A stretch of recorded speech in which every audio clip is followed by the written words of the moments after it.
ও মা, তুমি সিঁড়ির নিচে বসে আছো কেন? সিঁড়ির নিচে বসে আছে, এই তো তোমার বাবা বাগান থেকে আলু এনেছে। আর এত আলু কোত্থেকে পেলো? তো বাগানে চাষের আলু এগুলো সব। তো কলাইন ধরেছে? দু লাইন আলু তুলেছে, মানে শূন্য হয়ে গেছিল গাছ, সেইগুলো তুলে এনেছে। আলু, ছোট আলু হয়েছে আর বড় আলু হয়েছে। এদিকে এই যে দেখবে এসব ছোট আলু বড় আলু দু রকম দু লাইনেতে এক গামলা আলু হয়েছে। এক গামলা আলু হয়েছে। আর এদিকে মা কলা দিয়ে গেছে, গাছের কলা।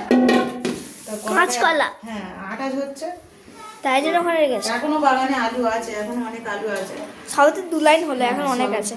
দু লাইন আর ছোট ছোট আলু হয়েছে। দেখো এখন এই ধারে যে দু লাইনটা, এটা আগে শূন্য হয়ে গেছে।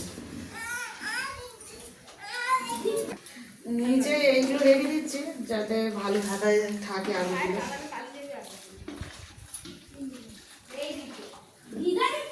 কয়েকটা গ্রিন টাইপের আছে না, দেখেছো? সবুজ আলু, কেনা আলু এরকম সবুজ হয়।